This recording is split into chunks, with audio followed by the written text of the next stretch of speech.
What the hell are we supposed to use, man? Harsh language?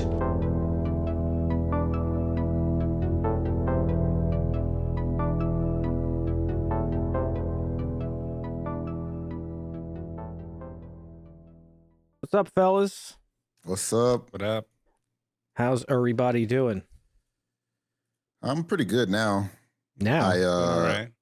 I got my booster Saturday and so you did fucked feel up like my it. Sunday. I knew it. I asked you if Fucked you up were my feeling Sunday. good. You were all confident. You're like, nah, I'm fine. Yeah, boosters usually don't fuck me up, Yep. And now look what happened. and they ruined my Sunday. Did you get the muscle aches and chills and shit? Yeah, aches and chills, but it didn't Mhm. last too long. It didn't even last the full day, so Oh, that's good. yeah. Dusty and I have had a busy weekend, Marvin. Really? Yeah, we've been catching up on the Evil Dead lore. Yep. We're here today to talk about Evil Dead We had to- Rise. Try to So refresh. I wanted to really catch up because it had been a while since I seen the original two, even Army of Darkness. I haven't seen them in a long time. And when the series Ash vs. Evil Dead came out, I had only watched like the first 2 episodes because it was a week-to-week thing, and I don't even remember what the scenario was. I just kind of forgot about it, I think. So now I'm going back and catching up. I was able to watch the first couple episodes last night. It's a pretty good series. I'm enjoying it quite a bit. Amazing. Yeah. Okay. Yeah. So that was pretty much the bulk of my weekend. Other than playoff hockey, as you guys know. I'm in a very bad mood. Don't test me. Yeah. Otherwise, nothing much. Shambles. Nothing much for me this weekend. Just some embroiled in Evil Dead lore. Basically it. Nice. I also went back to the gym today for the first time since before surgery. Yeah. Oh, So that was nice. cool. Yeah. Forgot that I'm getting you back at it. go to the gym, getting bulky again. I got you.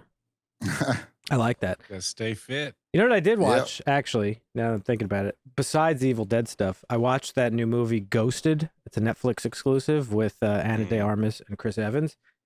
And that You said was it was really decent, good. right? Yeah, I said 7, what did I say, 8 out of 10, 7 out of 10, something like that? I was just reading an article about how that's the worst movie of the year. So I don't know who's why. right? Wow. Who wrote the article?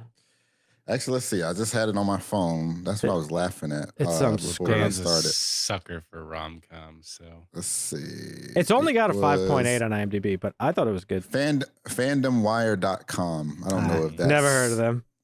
credible at all. it's on the watch list, but I haven't got around to it yet. It says it feels like Chat GPT wrote it. I mean, is that a diss even? Chat GPT is good. I mean, that's fair, but I don't know. It's a rom-com. It's an action rom-com, first of all. So both genres, action movies and rom-coms, are fairly cookie cutter. And that's like the charm of rom-coms, though, is that like they're usually pretty cookie cutter. Right. So I don't know. I'm a big fan of rom-coms. I don't really give a fuck. But I thought it was they made the movie. They were both really good, I thought, in it. There's some funny cameos, like from Marvel. Fucking Anthony Mackie's in it at one point. The dude that plays Winter Soldier's in it. So that was kind of fun to see them on the screen, like not in Marvel costumes. Yeah. But yeah. So is it just about a guy being ghosted by vice versa? He meets this girl he works at a what are those fucking places where they sell like fresh produce and shit? It's like a hipster market. Farmer's market. Farmer's market. Yeah, he works at a farmer's market. It's not a hipster thing. It's very hipster. Nope. That's a American thing. Here it's hipster as fuck. Anyway, he meets this chick, Ana de Armas, and they share like this really nice like day together, and he falls like head over heels. And then she stops, but they build him up as like he's kind of clingy in relationship. Not clingy, he's just like he does the over texting and like retexting when he's not getting responded to and all that. So he's doing that with her, but she ghosts him. And then the movie sets it like he uses these little tracking devices on his things to not lose them. And he leaves something of his in her bag. I think it's his, he has like asthma, it's his inhaler. and he leaves it in Oh, her bag no. overnight. So he tracks it, and she's in England. She's in London. So he's like, you know what? I'm going to do the romantic thing, and I'm going to go surprise her in England. And then he gets kidnapped by some fucking terrorists or something. And it turns out she's actually a secret agent for the CIA. Oh, okay, that's cool. And That's a twist. and he gets mistaken for her because her code. I mean, she's known to like the enemies as I don't even remember the name, but he gets mistaken for her. She has to save him, and then they're kind of like on this little action adventure together to save the day. I don't know. It was kind of funny. That doesn't cute. sound too bad. That sounds pretty good. I thought it was very entertaining, and again, they were both good. So like the plot doesn't fucking matter. I thought they were great. Yeah. They were funny together. They had like good chemistry. Yeah. What were you gonna say, Dusty? Reminded me of another movie, but I can't think of it right now. I don't. Yeah, I mean, again, it's nothing groundbreaking, but it continues. Like I continue to enjoy watching Chris Evans not be Captain America. Yeah. He's in another rom-com that I really like. That's also not considered to be a good movie. I don't even remember The the Gray name. Man. No, no. Rom-com. No. What the fuck was it? It's with him and Michelle Monaghan playing it cool. It's like the most standard rom-com like ever, but it was good. And I like those types of cheesy things. But it's fun seeing him post Marvel because like he's done varying roles. Like this is obviously a return to rom-coms for him with a little bit of action. Mm-hmm. He was in fucking Knives Out, which he played like the bad guy in that movie, and he played like a pretty big piece of shit. That was cool to see. Yeah. He was in the Apple miniseries Defending Jacob. That was really fucking good, and that's like a drama, and he was great in that. Oh, wow. And Gray Man, again, he played like the bad guy piece of shit and funny. Like he's just, I don't know, I think he's a very well-rounded actor, and it's cool to see him not playing Captain America. That being said, please bring back Steve Rogers. We need him now more than ever. The Man from Toronto is the movie I was thinking of. It's a Kevin Hart movie where he books a honeymoon lodge with his wife, and he gets mistaken for Woody Harrelson's character, an assassin, the Man from Toronto. Oh, So he okay. has to be in his. Yeah, it like an sounds assassin pretty unit. similar to that. But Yeah. yeah, no, I mean it was enjoyable. I enjoyed it, but yeah, I started The Last Thing He Told Me. Have you guys seen that one? This is no. Apple TV show. Jennifer Garner and Nikolaj Coster-Waldau, the Kingslayer. Basically, he's a tech guru, and he disappears. And so Jennifer Garner's left with a stepdaughter that hates her and a bag full of money, and she doesn't know what the fuck's going on. It's a mystery. Yeah, it's a mystery show. It actually, I do only like 3 me my episodes out, and then mysteries. it's week to week. But so far, it actually pretty good. Jennifer Garner, she played in some spy shows back in the day, so she can get that. Yeah, she's mystery like thriller down pretty good. she's like the OG fucking female spy. She Alias. Really? is. Alias, yeah. Yeah. Alias. Oh, Alias. I've never seen that. Yeah. So that was the J.J. Abrams show, and I never knew. I was never sure, but is that the same Alias from Jessica Jones, but just minus the Marvel stuff? Because Jessica Jones's thing is Alias, I'm pretty sure. I don't think so. Okay, 'cause I never knew that to be the case. Coincidence, I think. But yeah, no, Jennifer Garner's good. I like that. And I told you guys last week I was like been watching all these like old school rom-coms too that I hadn't seen, like some like under the radar ones. So I don't know. This was perfect to watch on my rom-com binge. But Evil Dead's been a nice break from the rom-com stuff. Marvin, I know you said you saw the original. Well, I guess we'll talk about it later. But yeah, you guys watching anything different or? The Undoing. It's pretty good. Oh yeah, how's that been? I'm supposed to start. It's great. 4 episodes in. I like it. Nice. I think it's only like 8, Yeah. right? It's a miniseries. I think it's 6 actually. Yeah. Oh shit. Yep. 2 more episodes. Pretty sure. Okay. Definitely a whodunit. Definitely still don't know who done it. Yeah, And 2 episodes left, so I'll figure that shit out in the first episode you watch. you'll try. They throw some loops. I'm good Telling at you. listen. It's a lot of loops. I'm good at my friends get mad at me because they always, oh, you fucking read spoilers before. I'm like, nah, dude, I'm the world's greatest detective. What do you want from me? It's fucking. Sometimes you just get a feeling and it works out. I'd say God made me this way, but it'd be giving the man Sometimes upstairs you're too much completely credit. Wrong. It's all me, baby. That's a line from Ash for Evil Dead that's been in my head in the show. She's like, in like the first episode, she's like, who are you? And how did you learn how to kill these things? He's like, I'd say, oh no, she says, how in God's name do you know how to kill these things? He's like, they'd be giving too much credit to the man upstairs. It's all me, baby. Fucking love Ash. Yeah. Yep. Yeah, I got to catch up. I'm still behind on Mandalorian. I know they had the season finale, and I actually ended up getting spoiled a little bit. Not about like what happens, just really about what doesn't happen. Apparently, have you watched it, Dusty? Yeah. Yeah, apparently this is just like a very like Mandalorian season, like getting the people back together. Like there's no fucking traitor or any of the stuff that people were nothing super happen. surprising, just a conclusion to the story arc. Yeah. Right, yeah. So there's that I gotta catch up on. I'm still watching Ted Lasso. Last week's episode I watched, it was like an hour episode, which is longer than what they normally are. And I thought it felt very like a finale to me, the way they ended it. I wanted to talk to you about it, Dusty, but I was gonna wait till we recorded to do it. But did you think, I mean, the Dutch episode? Yeah. Like the way they ended it, it just seemed like it would have been a good finale. Yeah, it could have been, I guess, yeah, but I don't think, Well, there's more to explore, obviously, but going into this season knowing that it's probably the last one, according to what they've said. It felt like there was a lot of conclusions, I guess, to some of the characters' story arcs. Well, because this series is about, conclusions. This season, more so than the others, is about the team failing, right? Mm-hmm. And they can't find a way to win. And everybody's dealing with their own like personal struggles. But by the end of the episode, the message was the Bob Marley song that was pretty prominent throughout the episode. Don't worry about a thing. And then they ended it on that. And I was like, and the bus was driving around. I was like, oh, like this is. Well, I mean, the whole season has been, well, you had that little, it's been a roller coaster ride, but you had that little blip where, oh, we got this guy, he's going to save us. Mm-hmm. But it's really just been a train wreck all the way down. And it feels like we've hit bottom. And so now we got a couple episodes to steer right the ship. Yeah. Great show, though. Mm-hmm. Coach Beard was at one of the LA Kings games, I think, last week. That was cool.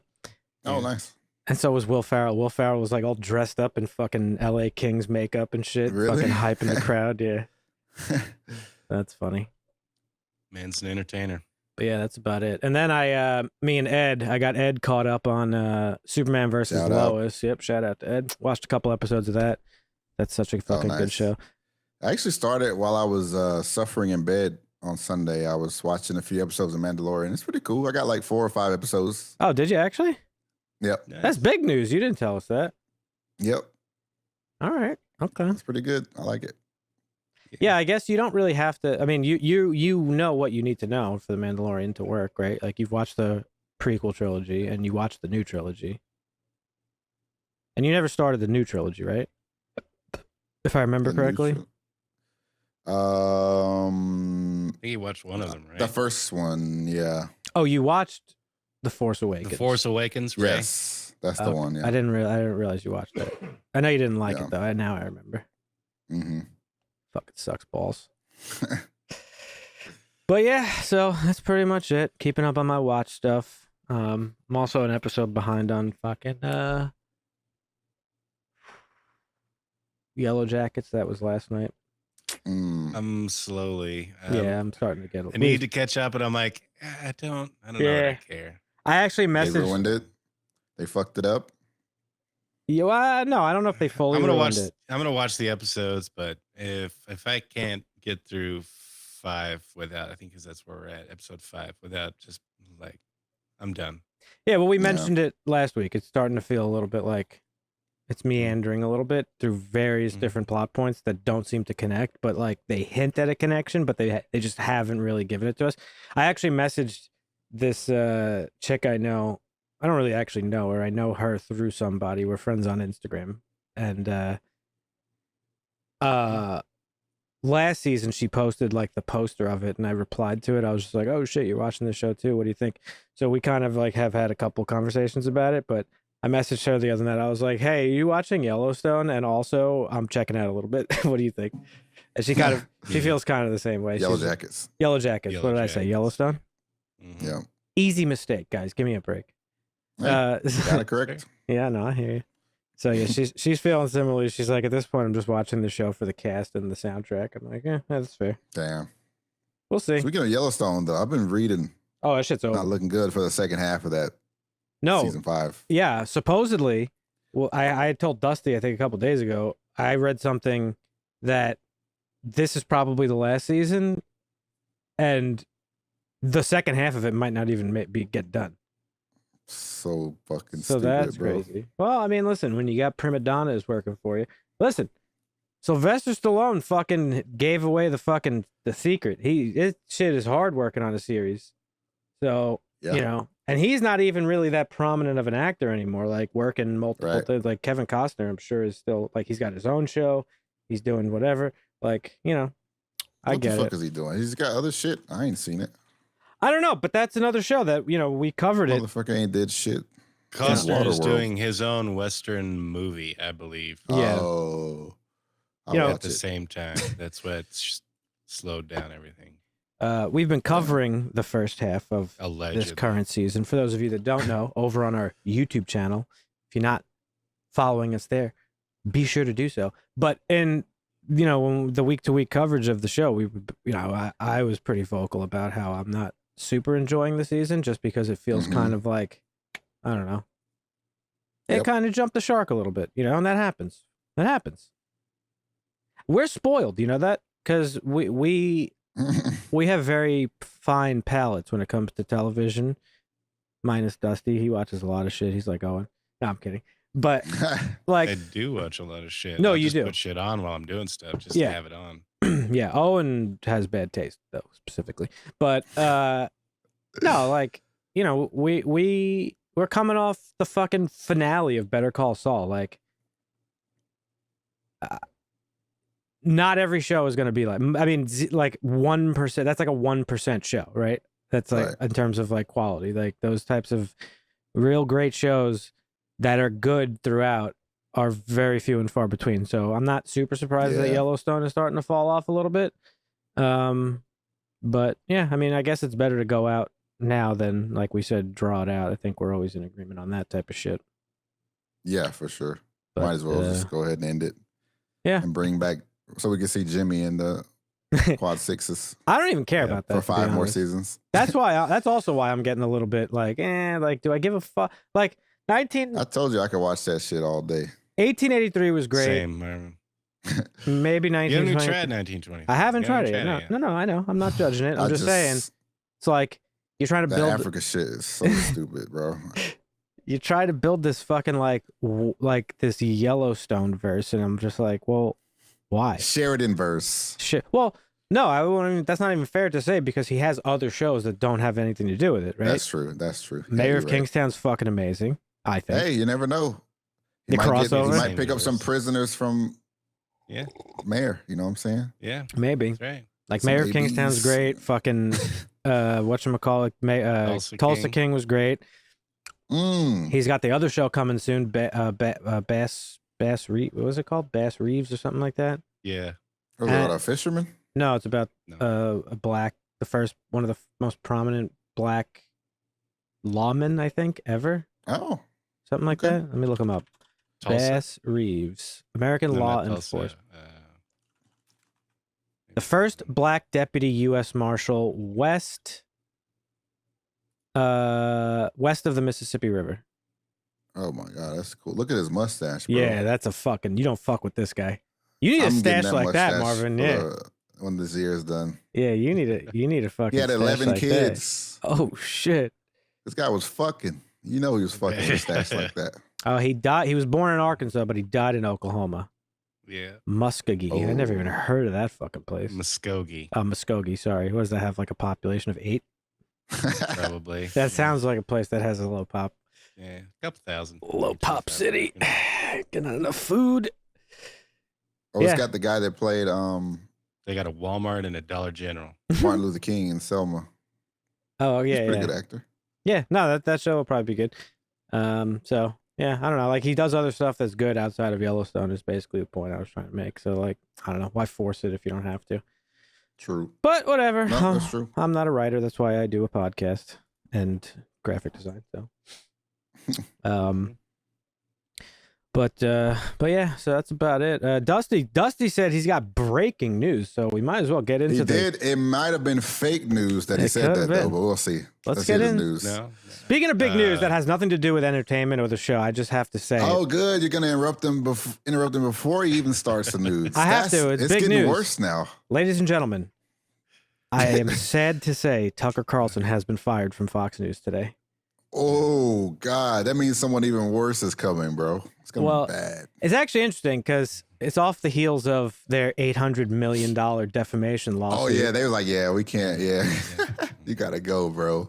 But 800 M's. That's crazy. Worst journalist of the year, Don Lemon. Worst journalist of the year was also fired. He was fired from CNN. journalist. Let's air quote journalism. Right? He did get worst journalist of the year. So.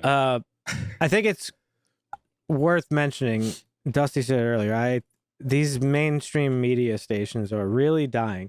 And I think it comes with the fact that these Gen X and boomer generations are also like dwindling in numbers.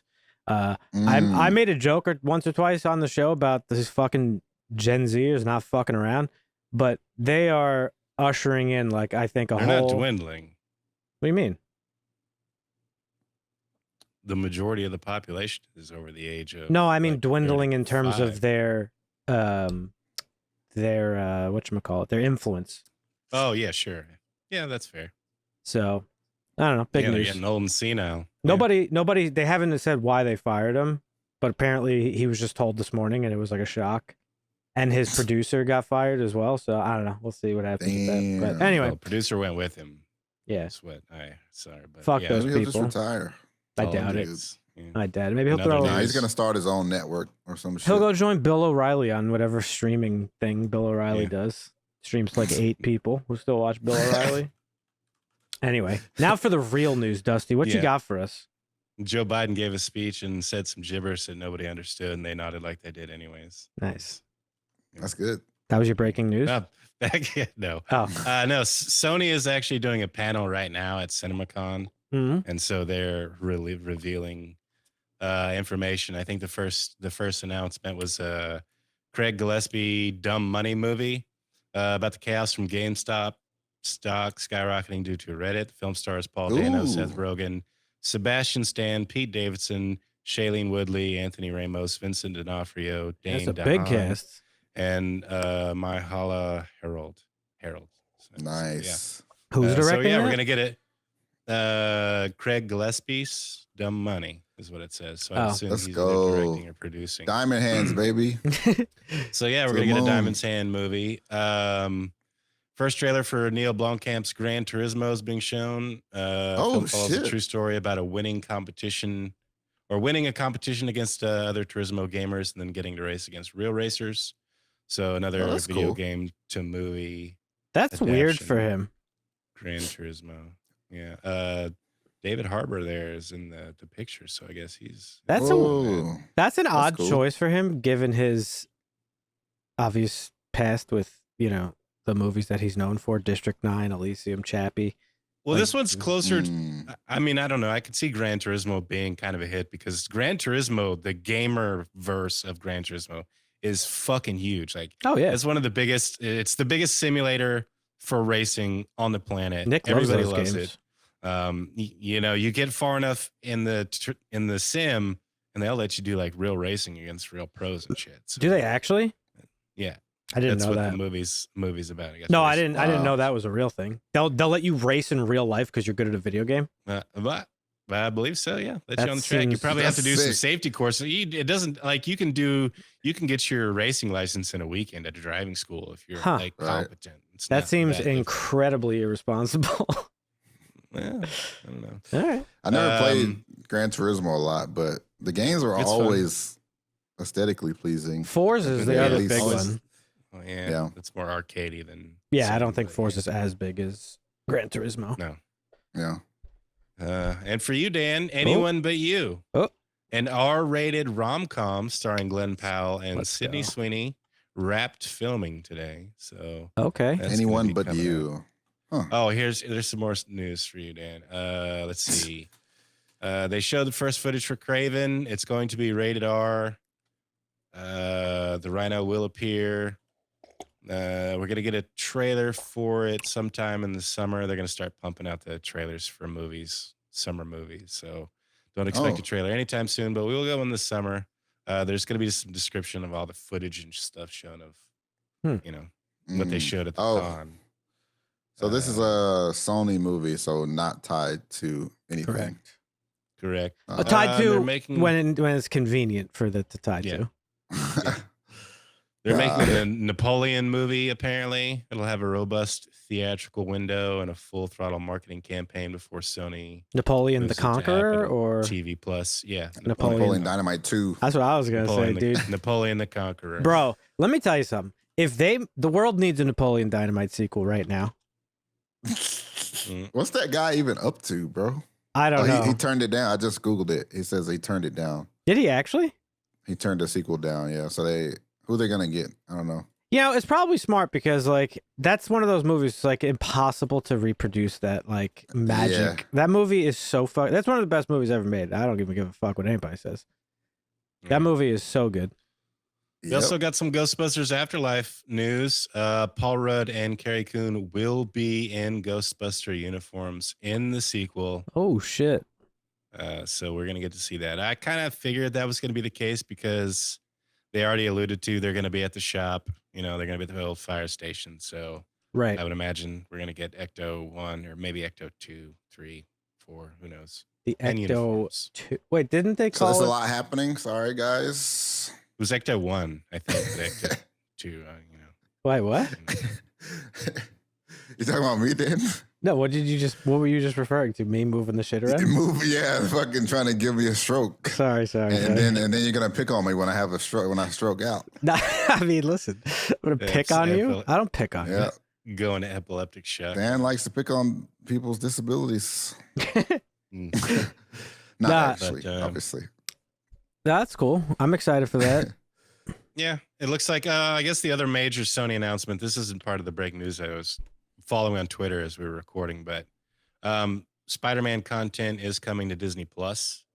They did a deal back in 2021. This is part of that. So we're gonna get the original trilogies. I think are already on Disney Plus now, and some more movies are coming in May. Oh, nice. I don't think this deal is limited to Spider-Man. This is a deal between Sony and Disney Plus that can go beyond that. Like other family-friendly content like Jumanji or Hotel Transylvania could probably also come over. So it looks like Sony is, because they had the PlayStation Plus that they tried to blow up into their own media streaming platform, but Sony fails at making their own stuff. So they're riding on the coattails of every other streaming platform. Just so you know, the reason I was moving everything around is while Dusty was talking, this fear that we weren't recording washed over me for some reason, like out of nowhere. No, that's good. That's a good call. It just like that's a hit good me. check. I don't know why that happened, but anyway. All right.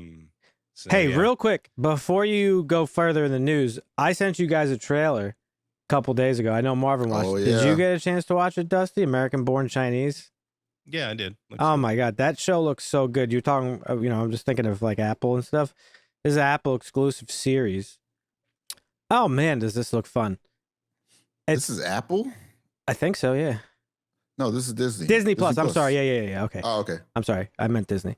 But yeah, Okay. looks fucking great. It's the guy who directed Shang-Chi and basically the entire cast of Everything Everywhere All at Once. Mhm. Like everybody, like James Hong, the old guy's in it. Ki Kwan, Michelle Stephanie. Yeoh, Stephanie Sue. Like this shit looks so good. Jimmy Yang is in it. My boy from Silicon Valley. Love him. Oh man, I'm excited for this show. Did it This have a looks release good. date already? May 24th. Oh, what? Yep. How did they? Bro, they just record so much shit. I don't know. So quickly. But this will be interesting to see their I think it'll be good. non-Marvel and Star Wars content original content. The True. only other thing I've watched on Disney Plus that's not Marvel or Star Wars related was the Mighty Ducks show, which just finished its second season not too long ago. I did not watch the second season. It's not a good show, really. It's made for children. They do some cool little nostalgic stuff for people my age and, who watched like the old movies. Some of the old actors show up here and there, but for the most part, it's really not that great. But either way, I mean, it's entertaining enough. But this I'm excited for. This looks good. Yep. You may continue with the news. No movement from Disney on the Jonathan Majors front. Yeah, I would imagine they're going to stay hush-hush on that until it's absolutely impossible to. Yeah, it seems there has been some news, and I feel like garbage because I actually went to TMZ for this news. Apparently, they obtained some footage from a nightclub after the alleged incident. I saw that. I guess Jonathan Major's girlfriend was at the club throwing down shots, rifling through her purse, holding champagne, texting and whatnot, while she allegedly had a broken finger and lacerations to her neck. So it kind of pokes some holes in her story. Right. But that's I guess later she went to his apartment after that, called him 32 times and several angry messages, none of which alluded to her injuries or anything, just like, boyfriend, girlfriend stuff, drama. 32 times, damn. But yeah, Disney hasn't moved anywhere on that. That's the latest news on that, so we can move along. Okay. Patti LuPone is going to be in Agatha Coven of Chaos. She may have actually let it slip. Who? Patti LuPone. I don't know who that is. Who is that? Famous actress and singer. Oh, okay. Fair enough. Oh, I know her. Yeah, she's going to be Lilia. She let it slip that she's going to be playing Lilia Calderu. It wasn't confirmed. It was confirmed that she was going to be in the show, but not who she was. And she also confirmed that Agatha Coven of Chaos will feature original music numbers from Robert Lopez and Kristen Anderson Lopez. So expect more musical numbers. This is the same people that did the Agatha All Along song for WandaVision. So we're going to have singing witches in the Agatha show. So if you're into that thing, it's going to be amazing. If you're not a fan of musicals, you may I'm not be a fan. I am not. Nothing makes me less excited than But yeah, musical. into the lore, I guess her character, Lilia Calderu, she's apparently a lineage of witches who are supposed to guard the book of Cagliostro, which apparently does contain passages from the Darkhold. So, okay, getting some Marvel lore into this show. Nice. Another thing you're forced to watch or watch Yep. a summary of on YouTube. Very good. Thanks, Marvel. Yep. Scarlett What Johansson was special presentations. That would be good. Bring some of those back. Yeah. Hey, apparently we're 45 getting minutes. Apparently we're getting one for Silver Surfer, so I don't know. We'll see. Oh, they give that for one of the great characters. Yeah, not and a then movie. we get a fucking full series for this fucking Advocate shit. Nobody fucking knows about. Yep. Yeah, that's cool. Cool. That's for the good. kids. Good business. You vaping, Marvin? What the fuck? Oh, it looked like a vape for a second. Scarlett Johansson was on Gwyneth Paltrow's Goop podcast. Oh shit! Hey, shouts out Goop. And still don't know what that means. Big fan. They were talking about the MCU, and Scarlett basically said, "I'm done. The chapter's over. Kind of did all that I had to do. Not really leaving the door open for a chance to come back, but you never know." But she basically said she's done. It was an amazing experiment. She loved it, but I think she's ready to move on, which I'm fine with. But didn't you report that we're allegedly getting a show with her and Chris Evans? She's producing. I don't know that she's acting in. Oh, okay. The Nomad show. Yeah. Well, that would be weird if it's about what we think it's about, because they would be together. We'll see. Maybe she's just misleading us because that's what, element of surprise. That would be sneaky. She says it's over though. But Elizabeth Olsen has a different take. She was on the Today Show when asked about it. Yes, I hope so. I have no idea. When I say that, it's not because I have a loaded answer. It's because I say, yes, I hope so. And I mean it at face value. There's no contract. There you go. So she has not been renewed by Disney to feature in any more films or stars. So she doesn't know if she's going to. She Okay. hopes so, though. So we'll see. Scarlet Witch, maybe. Maybe not. All right. And then the last thing in Disney, National Treasure, Edge of History. You guys did not watch this. I did. It was just okay. Not renewed for season 2. Dead in the water. Saw that coming. So it was okay, but Hey, why don't Disney just get rid of Disney Plus? Nobody's watching their shit. Oh yeah, Shit. You're not going to the right household, Stan. You go to a household with 2 or 3 kids in it. There's Disney Plus subscription guaranteed. Yeah, I don't know. Okay. I mean, they're like, I mean, we've talked about this before. It's clear the whole selling point of Disney Plus is not their fucking vault of Disney movies. It's Marvel and Star Wars content. Apparently, they just removed Sound of Music from the Disney Plus lineup. So, like, how long is that going to carry them for? I don't think that long, because series after series, people just aren't watching them. Like, nobody watched fucking the last Disney Plus Marvel series, which was Miss Marvel. A requirement to go see the movie Marvels. So, like, what are you guys doing? Imagine. You know? I think Wasting money. some shows are getting watched, some shows aren't. It's hit or miss, just like Netflix does. Throw something at the wall, hope it sticks. Yeah. Yeah, I guess. But yeah, Could that's just all be the like Disney Apple, news. though, and make really good stuff constantly. Try that Yep. for a change, maybe, you know? Did you ever watch For All Mankind, Dan? No, not yet. Mm-hmm. I will. Okay. I will. In WB news, in news like fashion, as soon as we stopped streaming, no, it was the next day. Oh, yeah, that's right. James Gunn tweeted out a picture of the Superman script. Yep. And announced that it is in pre-production. So that news has been out for a week. So this is not breaking news. This is old news. I'm really Which I excited love to see who they're going to cast as Superman. It's going to be very interesting. Yeah. I have a feeling I'm going to be disappointed, but we'll see. You know what was on yesterday? I was in the kitchen cooking. What? Superman, the original, the one we watched. Oh, yeah? I was like, oh shit, I saw that movie. Nice. Does it feel good, Marvin, when you see stuff pop up and you're like, I saw that? Yep. Feels good. New man. You know what came on after that? What? Batman. I haven't seen that, so I didn't watch it. Wait, Hold on. which one? The 89 Batman you haven't seen? Let me see. I gotta pull it up. The one with Is Michael that the one? Keaton? Yeah, Keaton. it was that one. You haven't seen the 1989 Tim The Burton Tim classic? Burton one, right? Yeah. I haven't seen it. No. Why do we have to go through this every time? Because it's shocking every time.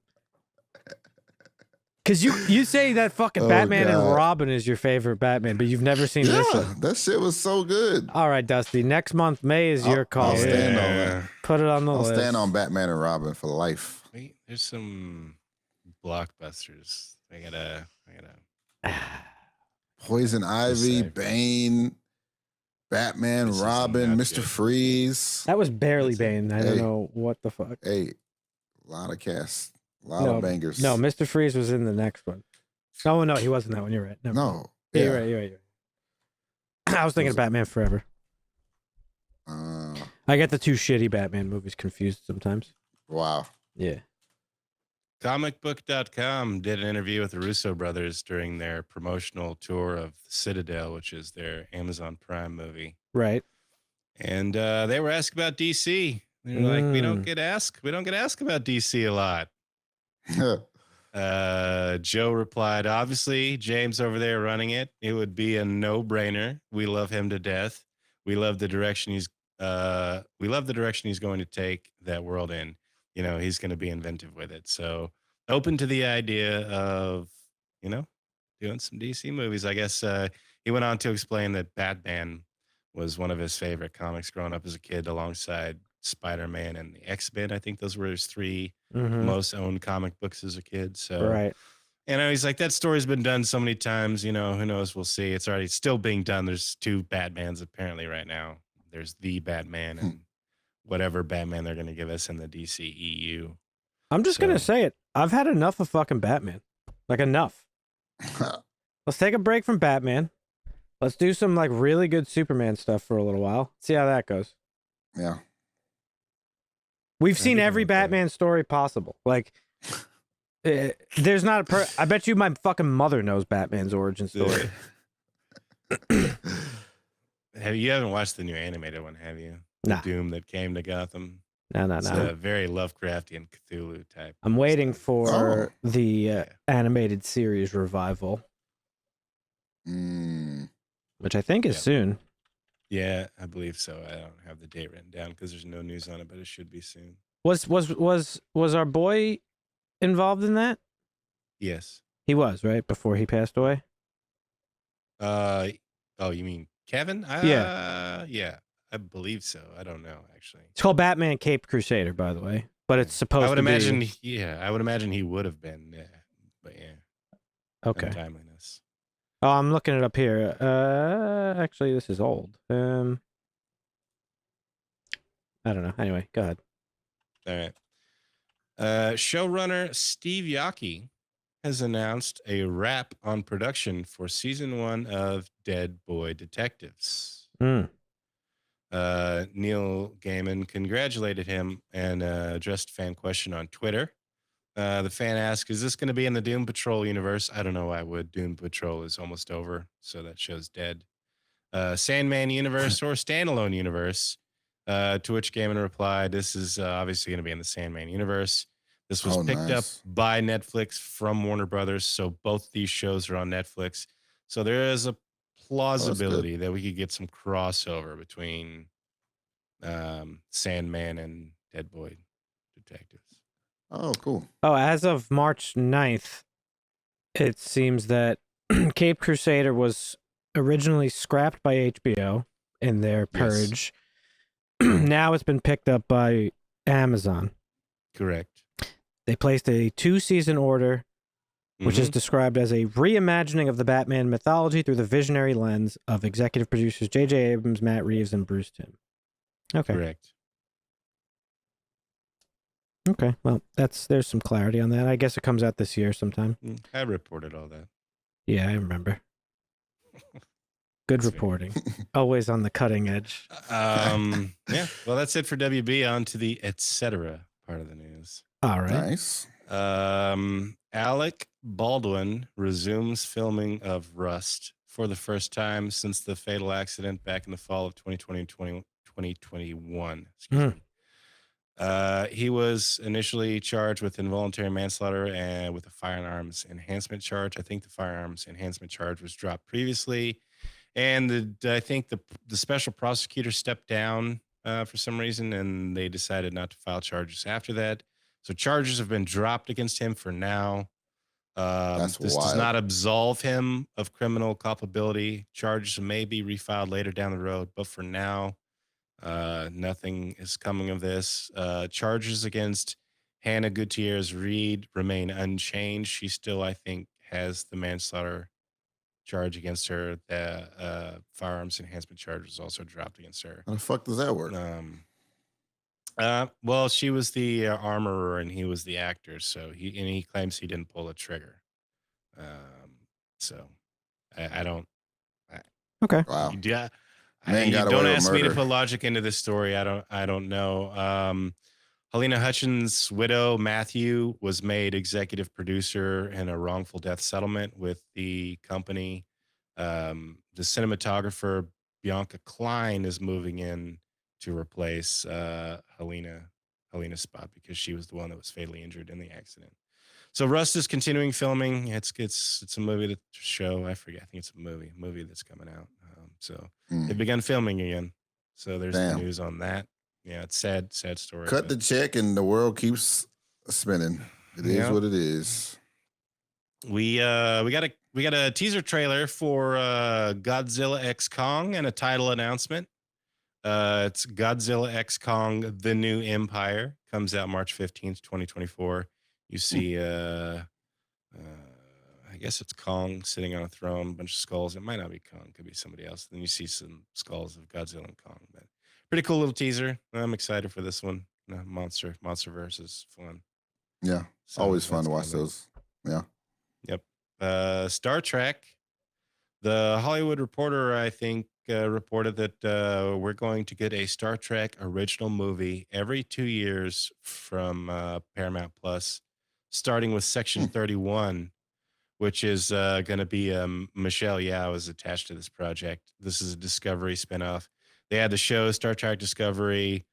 Michelle Yeoh's character was some emperor in some other universe and came to this one, tried to take over some sort of thing, but then was recruited by Star Trek to their Black Ops section, which is called Section 31. So this movie's called Section 31. So Star Trek Black Ops with Michelle Yeoh coming to a theater or coming to Paramount Plus. Coming to And a they're gonna do it Paramount every Plus 2 near years. you.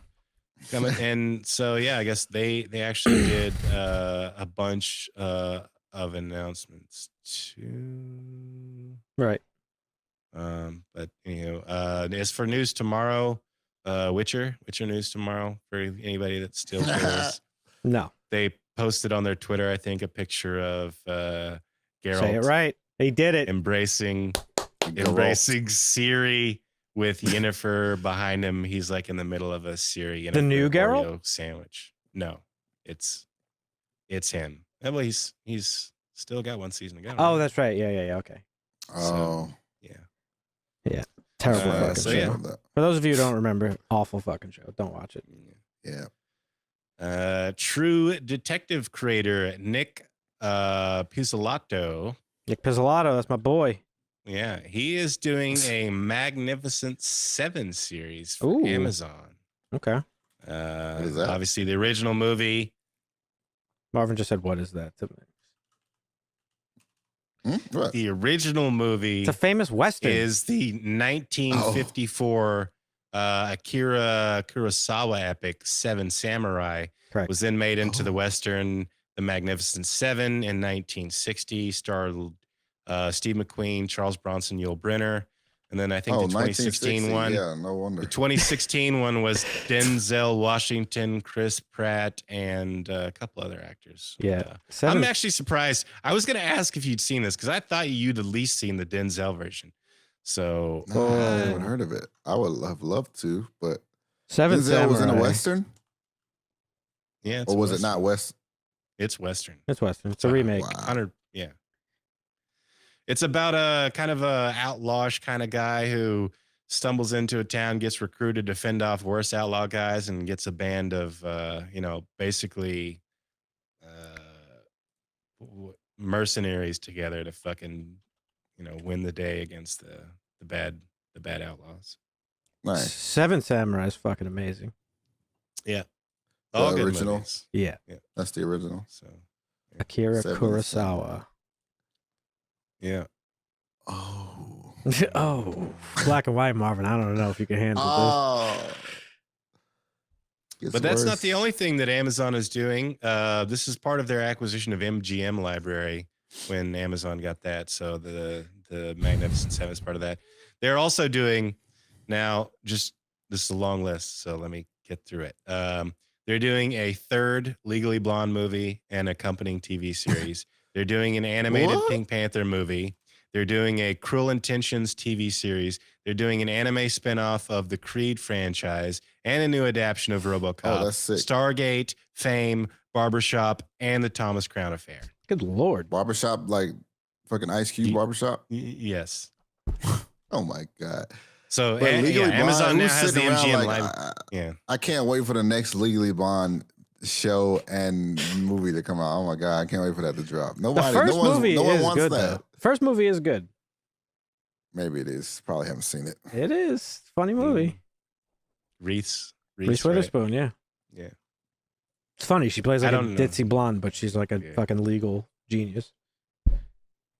She goes to Harvard Law School to like It's a fun movie. stick it to her boyfriend who It's a broke fun up little with her. movie. Yeah. And then she like does better than him. Stick it in him. Got it. It's good.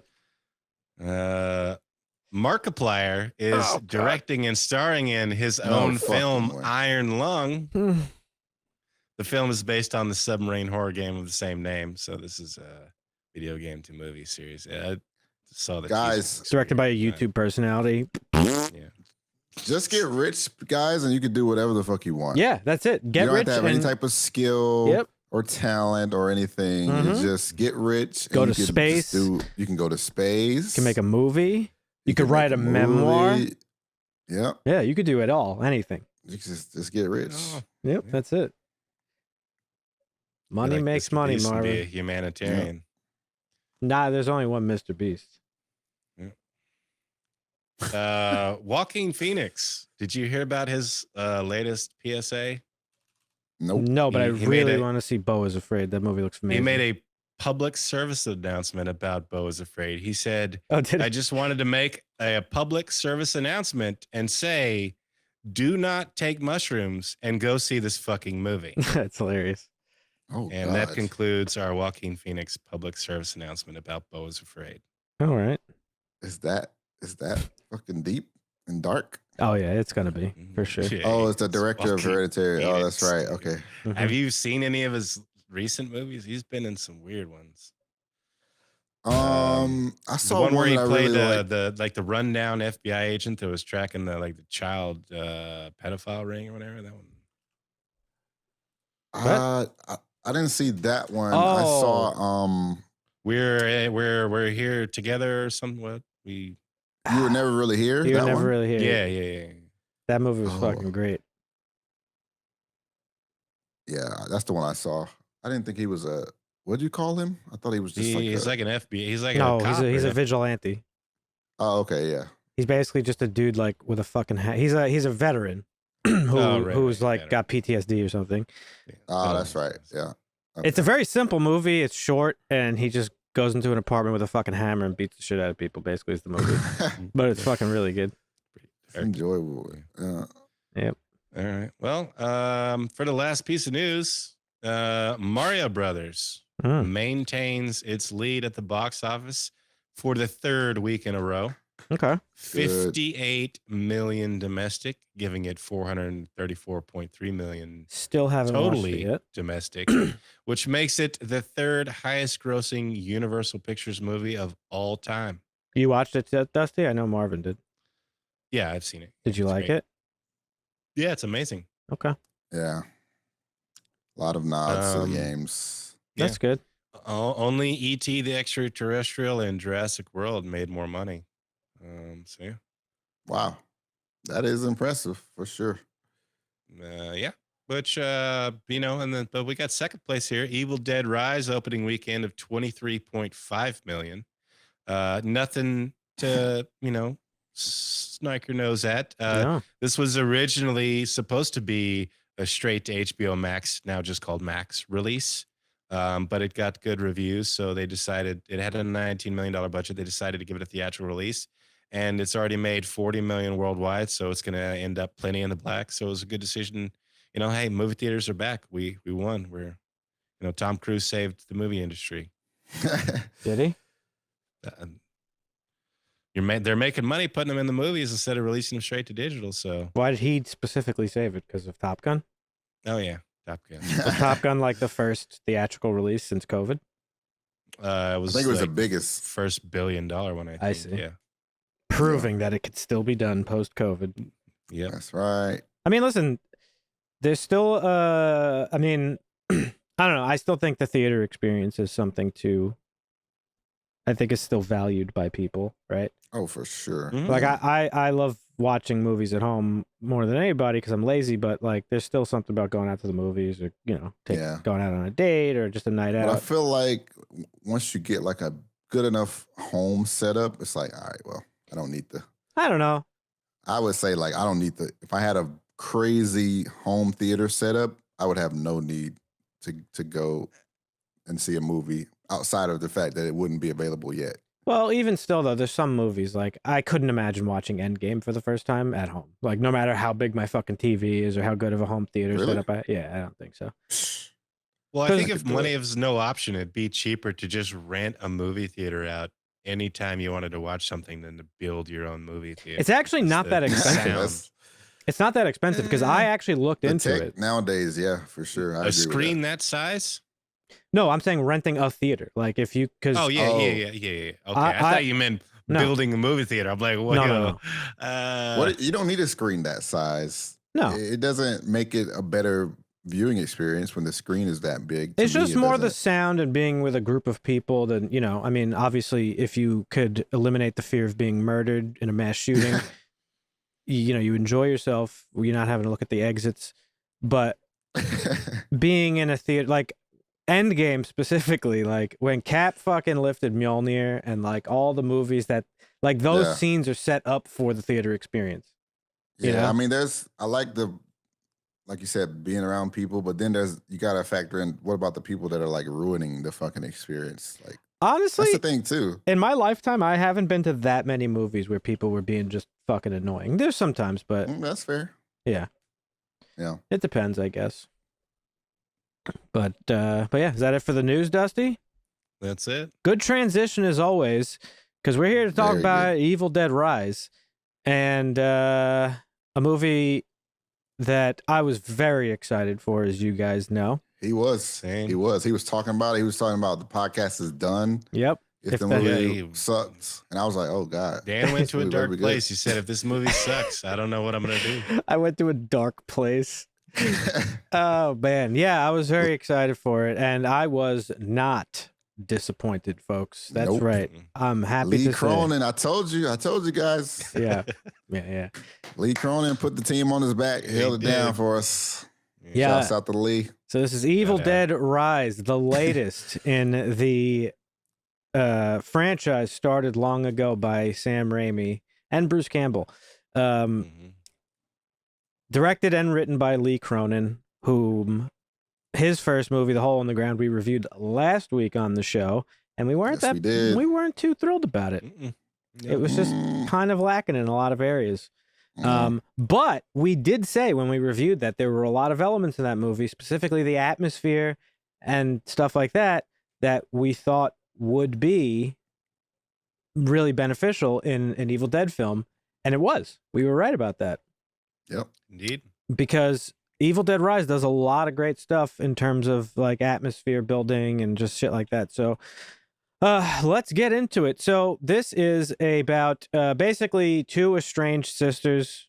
They have a bit of a reunion. One of them, our main character, Beth. Well, I guess she's the main character. Beth, played by Lily Sullivan. She's like a guitar tech for a band. And she, in the beginning of the film, discovers that she's pregnant and decides to go visit her sister, Alyssa, who is played, Ellie, played by Alyssa Sutherland. And she's a mom with a lot of tattoos. I don't know what the fuck she does. I think she's a tattoo artist or something. She's a tattoo artist, yeah. Yeah, she had the She had tattoo the gun. gun. Yeah. And she is living in a rundown, derelict, basically apartment building in LA with her 3 children. And that's essentially the setup for the story. There's 2 sisters, coming together after a while, you assume, and shit Yeah. starts to pop off because of those goddamn deadites. It And- comes out of a hole in the ground. Yeah. Deadites do not fuck around, bro. No. And the thing that I was most interested in with this movie is how it was going to fit into the overall lore of Evil Dead, because the last installment, Evil Dead, that came out in 2013 was somewhat of a reboot, It was a reboot. slash remake. A requel. However, yeah, well, no, Evil Dead 2 was a requel. We'll get into that. So yeah, I was really interested to see how this was going to play into the overall lore, and it seems like this movie did a lot of laid a lot of groundwork for potential future installments in the franchise. Dusty mentioned to me that Sam Raimi kind of, I guess in an interview, or Bruce Campbell in an interview, said Raimi contacted him and was like, "Oh, you better get in shape," and like all this stuff. Oh, yeah. Their most recent outing was the series that I was talking about, Ash versus the Evil Dead, which was on Showtime. Right. got canceled after 3 seasons because of a dwindling audience. Did end on a cliffhanger as far as I'm aware, but I don't know what the cliffhanger is because I didn't watch it. So yeah, it'll be interesting to see where the franchise goes from here. But as an installment, I actually think this movie was amazing. Yeah. I was just recently reading some IMDb reviews, and What are they saying? well, there's people that claim to be Evil Dead fans that are giving their opinions on this that don't actually sound like Evil Dead fans. One of them says that the movie failed in adventuring outside of the main premises, thus not being true to Evil Dead. And I'm sitting here like, well, the first 2 movies take place primarily in one single room of a cabin in the woods. Like, Yeah, what? how much more local do you want it to like why would you? I guess the guy was talking about Army of Darkness and how that goes out and into all these things. Now, Marvin, I wanted to ask you because Dusty and I were wondering. I know you saw the original Evil Dead. Have you seen the second one? Did I see the second one? That's a no. Not Army of Darkness, right? Army of Darkness is the third one. It's just called Evil Dead 2, and it's basically Evil I don't Dead think again. I saw Army of Darkness, I believe, but not.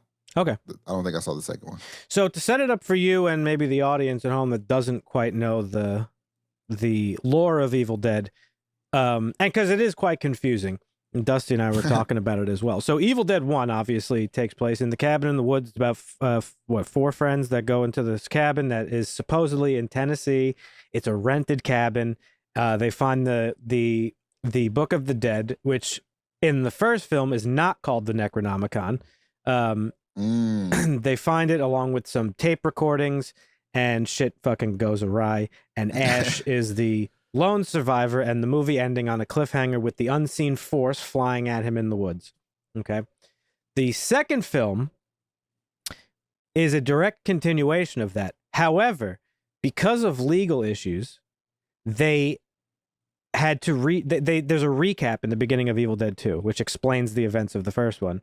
But because of not owning the rights to the first film, they had to reshoot some of the scenes that they wanted to recap. But because they had to reshoot it with different actors, it actually just ended up turning into a different story. So at the start of Evil Dead 2, the story is Ash and his girlfriend go to the cabin in the woods, just them two, find the Necronomicon, the tapes, shit pops off. Well, he was going to film that with the cast. Yes. He was going to film it. It was going to be Ash, Linda Scott, Cheryl, and Shelley, but time and budgets didn't allow the recap to have it, so he just did Ash and Linda. Right. Okay. However, actually, Evil Dead, after he did Evil Dead, and so Stephen King saw it at the Cannes Film Festival and said, "This is one of my favorite horror films." The original one? Evil Dead kind of blew up because of Stephen King. Yeah. And then 6 years later, that King bias. Raimi had made some movies that hadn't done all that well. Correct. And he wanted to do Army of Darkness. He had it ready to pitch, but nobody wanted to buy it. And so Stephen King saved him again. I think he convinced Dino De Laurentiis to fund it. But Dino's stipulation was make it more like the first one. And that's why Evil Dead 2 is the way it is. Yes. So it's like the John Carpenter effect where you got to do some shit you don't want to do so you could do the shit that you want to do. Yep. Yes. Actually, they wanted Linda, the actor, Betsy Baker. They wanted to cast her in Evil Dead 2, but she was pregnant at the time, so they had to recast her. So in 1978, he directed a short that he worked on with Bruce Campbell called Within the Woods, and that was actually a proof of concept for Evil Dead.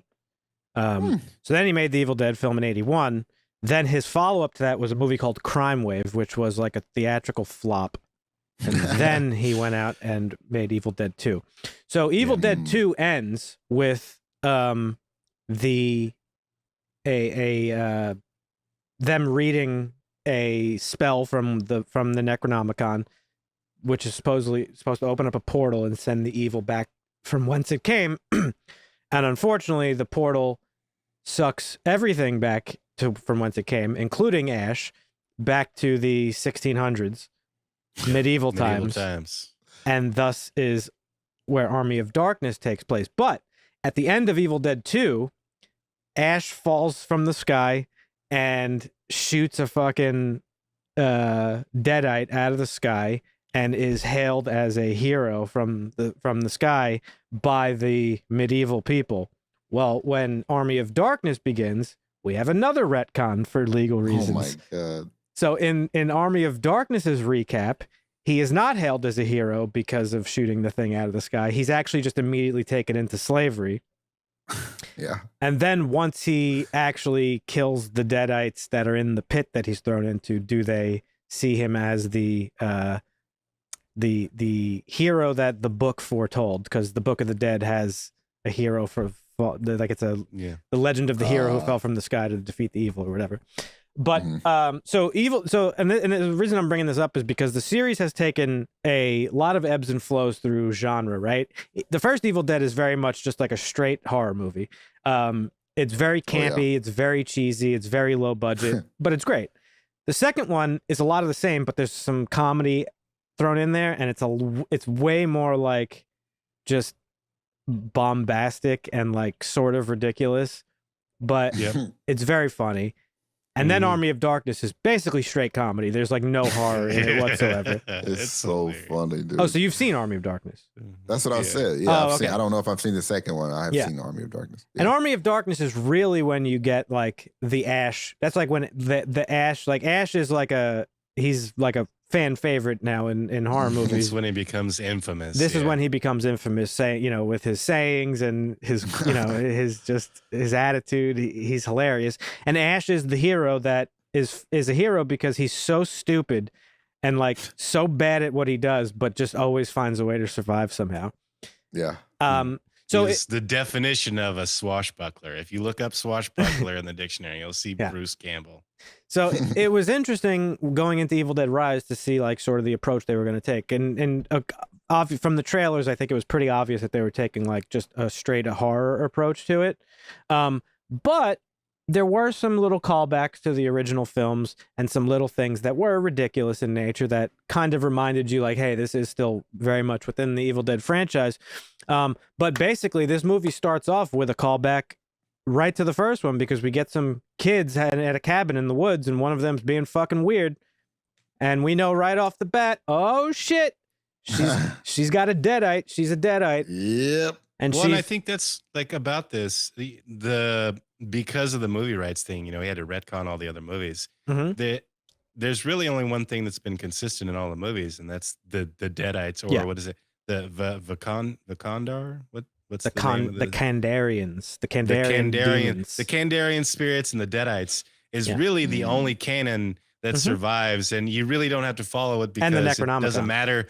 It doesn't matter that it changed, because it all comes from the Necronomicon, which is this ancient Sumerian text or whatever. But you don't really have to follow any of it because it's just this spirit. So it doesn't matter if you've seen any other stories. And I didn't actually mention it, but the show Ash vs. Evil Dead picks up 30 years after Army of Darkness. Also a retcon, because at the end of Army of Darkness, there's two endings. The original ending that was shot was Ash takes this potion, which the wise man says will allow you to sleep and wake up back in your own time. And when he wakes, years sleep. when he wakes up, he comes out of the cave and he's in like an apocalyptic England. And he's like, oh shit, I slept because he slept too long. He drank an extra drop of the potion. He's supposed to take 5 drops. He takes 7. Okay. So he sleeps too long, wakes up in the post-apocalypse, and he's like, fuck, and the movie ends. Well, the studio didn't actually like that ending, so they made them reshoot it. And the ending that is now canon is he wakes up normally, and he's working back at the S-Mart, which is the little convenience store he worked at, and he's telling one of his coworkers the story of his Army of Darkness adventures. And then some woman in the store becomes a deadite. He realizes like, oh shit, the evil came back with me. He blows it away with his boomstick, kisses the fucking female employee that he works with, and then the movie ends. And that's a little bit more of an on-brand, I think, ending. But that's the ending that is considered canon and used going forward into Ash vs. Evil Dead, which is 30 years later. And he has done nothing with his life. He's sort of like an old fucking stoner with a wooden hand and that he uses to get laid. He lives in a fucking trailer. And we see that in one night he's smoking weed with some chick who likes poetry, and he's trying to get laid, and to impress her, he pulls out the book of the dead. He's like, "Oh, you like poetry? Check out this shit." And they read from the book and awaken the Kandarian demons once again. He However, was blackout drunk. yeah. Oh, okay. I was like, why would he fucking Now, I'm only 4 episodes into the series. I think I watched 4 last night. Mm-hmm. And already that show is doing a lot of heavy lifting in terms of the lore, because it explains where the Necronomicon actually comes from. And it explains that there was a species before humanity itself that lived on Earth, dominated Earth, called the Dark Ones. They created the Necronomicon out of human flesh and blood, and put in it all these spells to summon demons from hell or whatever. Eventually, the Dark Ones were banished, and the Necronomicons, among other relics, were left on Earth. And as Army of Darkness explains, there's 3 Necronomicons. Now, the reason I'm saying that specifically is because this movie, Evil Dead Rise, made sure that's right, yeah, to mention that there were 3 books. So in our story here for Evil Dead Rise, we said that it's a family living in a derelict apartment building. It's mentioned that the building is being condemned and everybody's moving out, so the building is relatively empty. And the kids go out for pizza one night. There's an earthquake because it's LA, and they're trapped in the parking garage temporarily, and basically a sinkhole opens up, and the kids naturally explore it for no apparent reason. They find an old vault, as this building was a old bank. Yep. And in the vault, sure enough, is one of those 3 books, along with some records. Record discs. And our little fucking kid, this kid, typical fucking horror movie kid, he's a little unluckiest family ever. Yeah. He's a little too curious. And he opens the book. Yep. This is our character, Danny. He just wanted to scratch, bro. He Yep. just wanted to scratch a little bit. Danny, played by Morgan Davies. He's a little too interested in the book, opens it up, plays the records, and of course the records say the words that you shouldn't say, and unleashes the Kandarian demon, which unfortunately goes after Ellie, played by Alyssa Sutherland, and she's the one that you see in all the trailers. Whom, by the way, was fucking amazing in this movie. I thought she was super creepy. She was, yeah, I agree. Like, she was really, really good. And the Deadites have some like specific characteristics to them. They are not just like they don't just look like zombies, but they like to fuck with the people that they're after, right? They shapeshift back into their human form and try to make them feel emotional and bad and all this stuff. And she does that so much in this movie, but does it in such a good way. And one of the standout scenes to me, and going into the movie, unfortunately they showed it in the trailer, which I would have wished they didn't, but there's a scene that's where what I was saying, the kid is like says something like, "Oh, mommy," and she's just straight faced like, "Oh, mommy's with the maggots now." And it's such a fucking like creepy thing, because she does it in a way of like a mother would say it, but saying something that a mother totally wouldn't say. But yeah, and real quick with the records, I don't know if you guys, I was looking it up because we were talking about there was cameos. a cameo. Yep, there was apparently it was uncredited as well, Bruce cameo in the incantation record. So that was cool. So I actually read this last night. Lee Cronin, I guess, was getting asked so much if there was going to be a Bruce Campbell cameo that he broke down and was like, "Yeah, you know what? There is a Bruce Campbell cameo, but you'll never find it. In fact, I'll give somebody $50 for the first person who finds it." And somebody on Twitter ended up finding it, and he apparently did give him the $50. But yeah, nice. Bruce Campbell does show up on the incantation in the record that was being played. Yeah. But Lee Cronin did go on to say, wait. This might not just be Bruce Campbell. This might be Ash himself on these records, leaving a warning for any future finder of these books. That's right.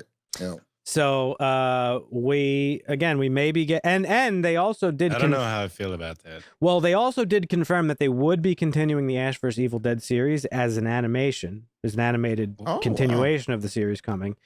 So it does seem like they do plan on continuing the Evil Dead lore. And Lee Cronin, in an interview, I was reading an interview with him with Deadline, I think, and he said something else too when he pitched the idea. he explained, he was like, listen, like you and Bruce had your book. The director of the 2013 one, Fede Alvarez, had his book, and now this is my book, because Army of Darkness establishes there are 3 books. Right. So, and he explained it's like they're all like cousins of one another, but they all kind of do the same thing. And this one looked pretty cool too. I think out of all the movies, this one had like the creepiest vibes to it. Like it was clearly bound in fucking human flesh. It had like those teeth on it, but the inside was like, those images were very creepy. From the original movies, you could tell it was just like they just fucking drew on it, like on set and like did whatever. It's just like skulls and stuff. This was like, this looked like a fucking hellish, fucking like demonic fucking book. For sure. But yeah, so I don't know how I feel about Ash tell us why himself reading the words. Why well, would he is that? an idiot. That's the thing about him. He's dumb. But that's why he would intentionally read the words so somebody else could play it. I don't. Maybe it could have just been Lee Cronin like being, you know, joking around and stuff. But I think the important takeaway is that I thought it was him on a different record. Like at the end, he was warning, but I thought it was a priest that was reading. Yeah, it was the priest. It was like the dark. It was like the dark priests. They're the ones that read the incantation. Right. His voice was at the towards the end of the tape about like you just said, the warning about like reading the words and stuff like that. But obviously by that point it was too late because little fucking Danny had to go fucking around with shit that he didn't understand. And then he just acts clueless for like 45 minutes. That part I didn't like, but I mean, it's whatever. It doesn't really like. Yeah. Once Ellie gets possessed and starts being very weird, there is that moment in the beginning, like while it's starting, like the whole family's just like, what's going on? And it's like, bro, she's like, I don't know. Yeah. And like at one point they're treating her as if she's just sick. Like, she's sick. She's burning up. Throw her in the bathtub. Put her in the bed. She shoots up onto the ceiling and is just like it's like, she's not sick, guys. She's clearly possessed by demons. Like, yeah. Like, what world do you live? That's the one thing I hate about horror movies. I think I've mentioned this before, specifically with zombies. But I hate when you're watching like a movie that's dealing with a specific subject matter that is so prominent in our own pop culture, but the movie acts as if it's not prominent in their pop culture. This is the first time ever seeing it. Yeah, like you don't have zombies in your pop culture movie universe. Never heard of zombies or vampires people. Or anything. Yeah, it's just that's always bizarre to me. But it's part of taking yourself out of the reality of what you're watching. Did you guys think they were actually going to murder all the kids like that? Besides. I didn't. The one little girl. I didn't, and that's a big part of what I wanted to talk about. So spoilers. That was big. That was fucking savage. We got 3 kids in the film. Little girl, Cassie, played by Nell Fisher. We got Danny, as I mentioned, played by Morgan Davies, and the older sister, Bridget, played by Gabrielle Echols. They all fucking die, except for Cassie. Yeah. So I think so okay, I'm a little 50. Terrible deaths, too. I'm a little 50-50 on this, right? You expect a lot of people to die in an Evil Dead film and turn deadites. It doesn't matter if they're the main character or not, usually. Or close even to. Even Ash turned. Yeah, even Ash has turned many times, actually.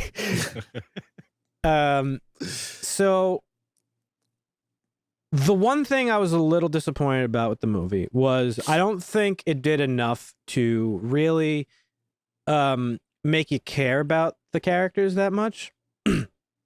And they did a little bit of backstory building, like the sisters are estranged, the family's father just up and left, and they don't really explain why. So you get left at a great time. Yeah, so you get a single mom with 3 kids struggling. Obviously, they're they needed that milk. They're already in a shitty apartment. They got to move out of the shitty apartment. So you get a little bit of that buildup, but none of it actually really makes you give a shit when Danny or Bridget or Ellie end up turning into deadites. You care more about Cassie, the little kid, the pregnant. Oh, Beth, yeah, main character. You care Beth. more about Beth, yeah, because she's pregnant and all this stuff. Yeah, she's pregnant, but there's little like throwaway lines that kind of lead you to believe that she's kind of like a shitty like not a shitty person, but she kind of like she ghosts a lot. Like she goes off on the road on her job with the bands, and she's like not in contact with her family very often. She shows up. She's kind of like a deadbeat type of thing. Now she's going to have to raise a family. So the movie very much raises the question of like whether or not she's going to be a good mother. And clearly the events of the film play out to show us that, oh yeah, she is a very good mother because she's a protector. And you see it you see it at the beginning, like instinctually, like she's like, this thing's inside me, don't let it get my kids. She takes the kids and tries to get the fuck out. Yeah. But they can't. Right. And then you see that progress. Correct. And there's even the line from Cassie when she asks Auntie Beth, are we going to die? And Beth says, no, we're not going to die. And then Cassie says, you're going to be a good mommy someday because you know how to lie to kids. So like that's they played on that quite a bit throughout the movie. Yeah. But Cassie was a little gangster, bro. oh yeah, she got the fucking body count. That kill was crazy. That was a really gruesome kill. She's also responsible for a callback to the original film because she decapitated her little doll, quite like Linda was decapitated in the original 2 films. But she also turned it into like that staff with the skulls that was in the first film. It's a dagger. Oh, wow. It's a Kandarian dagger. Yeah, the Kandarian dagger. Oh. So she put it on that broken broomstick, which was telegraphed early in the movie with the broken broomstick. Yeah. That served as one of the devices to stab deadite Bridget in the face. There was a callback too with like the. There was quite a bit. It was the eyeball. I'm thinking of the one. Well, I'm thinking of the one with the vines in the first one, where the first chick gets caught up with the vines, and then in the elevator is the wires. Yeah, the wires wrapping around her arms and legs and stuff. They didn't fuck her like they did in the original one with the vines. Yeah, that would have been. Whew. But that was definitely a callback to the vines. Deadite Ellie bites out a dude's eye and spits it down another guy's throat. That was a callback to Evil Dead 2, where the chick gets the eyeball in the fucking mouth. Maybe I have seen Evil Dead 2 then. Okay, maybe. The chainsaw obviously made a return, except it wasn't red, but it was yellow, matching the color of Ash's. Was it Oldsmobile? Is it an Oldsmobile or a Dodge or something? So. I forget what it is. It's an Oldsmobile. Yeah. So yeah, what do you guys think of the 8-legged freak? Oh, the fucking human centipede thing at the end. I thought that was cool. That was something different than we've seen before. That shit was crazy. Yeah. That was something different than we've seen before. But yeah, a lot of callbacks. A lot of cool little Easter eggs for those who are watching. Probably more than I've even noticed. I'll have to go back and watch the movie probably a couple times to catch them all. It was just as funny as like the Evil Deads that we know. Yeah, there were little moments where it's funny, but this movie did something different. It's not straight comedy where like Evil Dead 2 and Army of Darkness are like actual comedy. What's funny about Evil Dead Rise is that some of the shit is so ridiculous that you don't even have a choice but to laugh, which is cool for a movie like this. Because I know plenty of people that don't like horror movies, especially ones that are like gratuitously gory the way Evil Dead movies are. When you're doing something like that, I personally don't really care for like the disturbing gratuitous violence in movies. I think it's like kind of like what's the point? Like why would anybody want to watch that? But when you do it in such a ridiculous way where there's just such a cartoonish amount of blood and gore that it becomes funny at that point. Yeah, for sure. Swallow this glass and zoom in on the throat as it tears through. Like what the? The worst part for me, the cheese grater, man. Oh my god. Oh, Ellie, this is fucked. Yeah, our girl fucking Auntie Beth gets fucking her calf like completely cheese grated. That shit was that was tough to watch. That was tough, dude. The shotgun. This movie will make you cringe, and not in the bad cringe way. Like it's like, yeah. I was hoping they would have did the cat thing, like when we thought the cat was gonna be a deadite, go into the the vents. Yeah. So there's a moment for the majority of the movie. Deadite Ellie's locked out in the hallway of this apartment, and earlier in the film, one of the neighbors mentions that his cat is like wandering around in the vents. And there's a moment where Ellie sort of like hears the cat and looks up and gets the idea like, oh shit, I can get into the apartment. I had thought watching it that she was going to turn the cat into a deadite and then the cat would get in. That would have been pretty funny to see. We've never seen a deadite animal yet, I don't think. But besides the deer head. Oh yeah. The deer head kind of talks. Yeah, that's true. It was just laughing, really. Yeah, we have seen dolls though. We've seen mini clones of Ash. But yeah, so there's really not much to this movie, and that's why I think it's great. It's very much like the original film. That's why I'm confused with some of these reviews I'm reading where they're like, oh, they didn't Like they stayed Right. too much in What? one location. It's like, yeah, that's what the original films They did. want it to be too deep, bro. They want another fucking MCU, like MCU fucking Evil Dead. Yeah. I mean, the original film, right, it's not really scary. It's very cheesy. But one of the things that it's great about it is that it's a very claustrophobic thing. Anybody who's stayed in a fucking dilapidated cabin like that Right. knows, for like, real. where are you going? There's nowhere to go, especially when the movie Especially when establishes. outside is fucking, Outside is just as dangerous as inside. Yeah. So you're trapped in this fucking single room, basically, a fucking demon in With the basement. cellar. Yeah. Oh, God. The fruit cellar. And this movie kind of does the same thing. They're trapped not only in this You say it's apartment. not scary? Real quick, you say it's not scary, but that fruit cellar was fucking terrifying. The fruit salad? Fruit cellar. Oh, fruit cellar. Yeah. Oh, yeah. It's scary as fuck.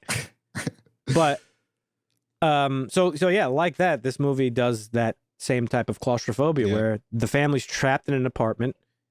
They can't leave the apartment because the elevator collapsed due to the fucking earthquake and stuff like that. But then it worked.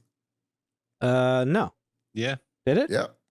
Yeah, they And got then on it. it filled up with blood, and then they Oh, right. they almost drowned. Yep. That's yep, another yep. egg, the blood. Yeah. Blood, yeah. That was very much a Shining callback. I mean, it was a callback to the Evil Dead 2 where the blood comes up from the cellar, but I think it had to be a Shining thing too because of the elevator. Speaking of Evil Dead 2 and little Easter eggs, I noticed last night watching Evil Dead 2, I paused it when me and Dusty and I were watching it, but there's a scene in the cellar where you see Freddy's glove hanging on the wall. So I thought that was kind of funny. All these big horror movies from back in the 80s used to kind of shout each other out. So much so that I actually mentioned to Dusty, the Necronomicon showed up in a Friday the 13th film, Jason Goes to Hell.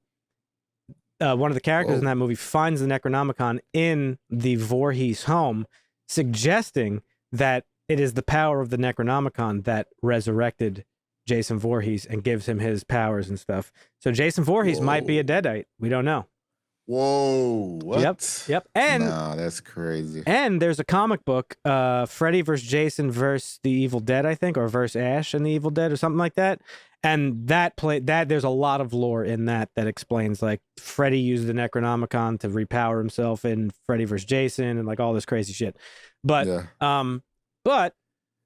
yeah, so right now as it stands, Evil Dead 1, Evil Dead 2, Army of Darkness, and Ash vs. the Evil Dead, and now this movie are considered by the producers, Sam Raimi, Bruce Campbell, all that, as the canon of the films. Well, they own the canon now. Correct. It wasn't until the season 2 of Ash versus Evil Dead correct that they actually owned all the rights to everything. Now they have it. So they can do what they want. And we were I'm excited about. We were talking about retconning. Ash versus the Evil Dead, I don't know if you've noticed this, but the first season, it legally was unable to mention the events of Army of Darkness. So, yeah. But after that, they could, and they did. Right. I have a question, I guess. Yeah, what's the question? What happens now, because the book and records are still in the apartment. Right. And the apartment is set to be demolished, but there was a deadite roaming around, so maybe the book isn't necessarily needed anymore. Well, remember, there's 3 books. So I thought 2 of them were destroyed. No. So okay. Okay, so I'm gonna explain that in a second. So basically, technically the Ash book was destroyed. No. Let's wrap this movie up real quick. No, I'll explain it because I was reading about it. But let's explain. Sure. Let's wrap this movie up here. So basically, you got your typical fucking shit. Beth and the little girl are fighting 3 deadites in the apartment building. Turns into like one giant, massive deadite. And the movie, the events of the film culminate in the parking garage and in a wood chipper incident, which is just the most amount of blood I've ever seen in a film, probably. Random wood chipper. Yep, very. In an LA fucking. And a nice zoom in on some crazy eye, bloody face. Very Evil Dead. Very on brand. They had an arborist neighbor. What are you gonna do? Yeah, I do like the wood chipper, like combined. Wood chippers goes along with the chainsaw. Yeah, she was like stuffing the thing into the chainsaw. That was cool. Yeah, that was a cool little combo. Company. Yeah. we did mention how the movie opened up with a couple of kids in a cabin. Well, after that scene happens, the film tells us one day earlier. So the events, the primary events of this film that are all in the apartment take place one day prior to that cabin scene. Well, at the end of the film, we see what exactly happened. The girl from the beginning of the movie who was the deadite at the cabin, she was living in this apartment building, and she was completely oblivious to everything that was going on. Different floor. There was a storm going on. She was just sleeping. Earthquake. She was sleeping. Well, she's walking through the parking garage, and right as she notices the fucking carnage, we see the Kandarian demon perspective fly into her body, making her the new deadite. So as Marvin said, the movie ends with a deadite running around somewhere. In the woods. In the woods, and a Kandarian demon. But as far as the books go, in the original Evil Dead, Ash throws the book in the fire, right? However, that is not considered canon anymore because of the retcon in Evil Dead 2. I see. So the canon is that Ash just takes the book with him. Okay. It travels. So when he travels through to the into Army of Darkness, they already have the book. He has to go get it from the cemetery in Army of Darkness. So the book is in that time, but the book still exists in his own time. So somewhere along the lines within the 30 years, he had the book still. Because when he comes back in Ash vs. Evil Dead, he just has it in his fucking trailer. Yeah. And it's the same book. Okay. So I have it pulled up here on my phone. I had some notes about the about what is and isn't canon now, as per the producers that I wanted to talk about. So give me 1 second to scroll to that.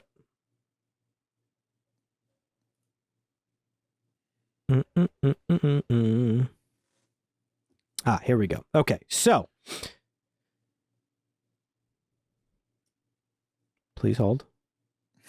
God, there's so much like alternate content, like games and comics and all sorts of stuff.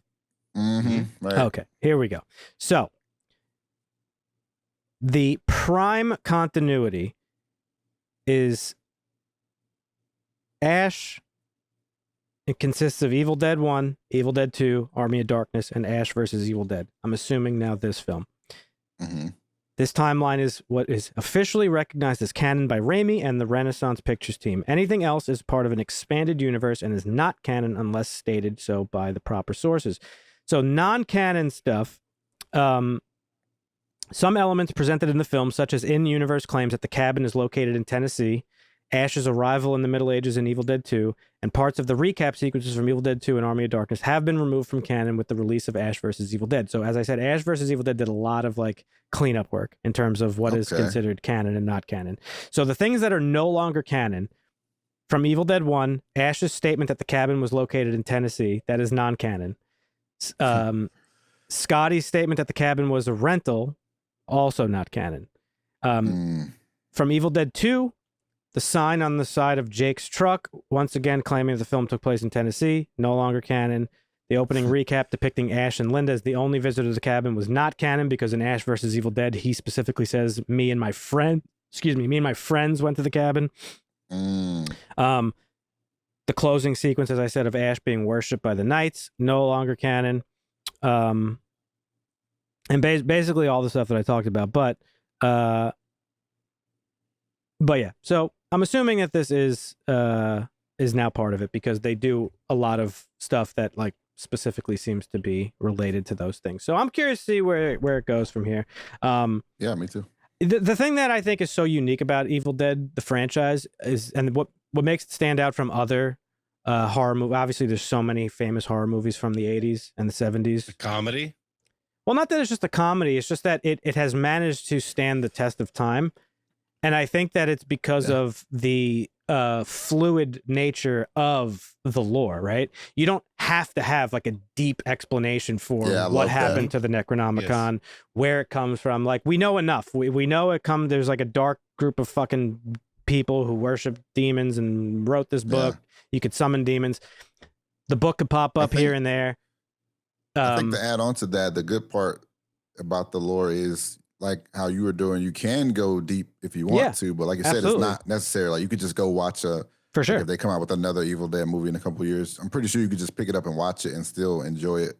And this movie very much stands on its own. You don't really need to know about the rest of the films to enjoy it. Of course, there's a lot of stuff in here for fans of the franchise that give it that little and extra. it delivered on the Easter eggs. I'd say. Absolutely, I think. Yeah. I think it delivered both as a like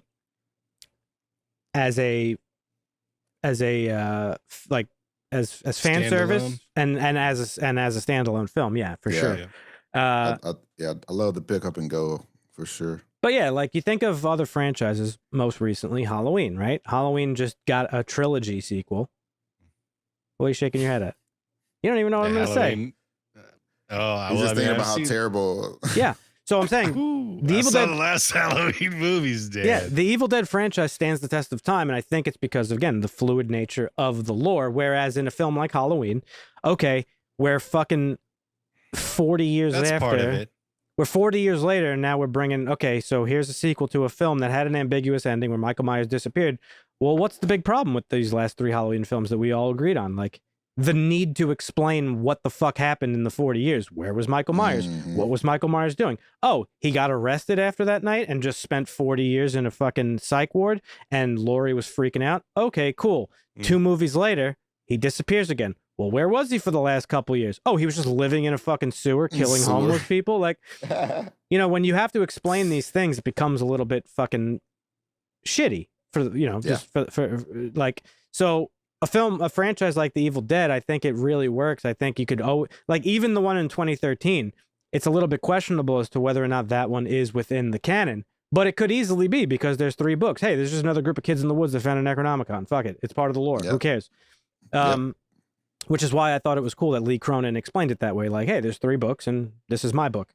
And so to answer your question, Marvin, who the fuck knows what happened to it? The building's going to get demolished. Maybe a fucking construction worker finds it. Maybe a homeless fucking guy finds it. But it doesn't matter because it doesn't matter. Evil never dies. That's the one lesson that I took away from the Halloween films, that evil can't be killed, can't be stopped. And as we saw with the recordings of the disc, the record, we see that it could, if you just listen to it, it also has the same effect as reading it out, right? So, well, because they were saying it, like it was saying. I think that's what I'm saying. So the recording of the words is the same effect you as a new person reading the book. Somebody saying it. I think this has never been officially established, but I think it's vocally saying the incantations within proximity to the book. That makes sense. The book was flipping around and shit. Like if you just said shit right now and there's no book nearby, I don't think anything would happen. Is the way that I interpret it. Sounds anyway. feasible, but may not be necessarily. Doesn't matter. True. World is fun. It doesn't. That's a great thing like about Candyman. this Say it in franchise. the mirror. Yeah. Yep. So yeah. While there's been many remakes or sequels or requels of old and forgotten horror franchises, Halloween, Candyman, you just mentioned. We recently got a fucking Hellraiser reboot or whatever.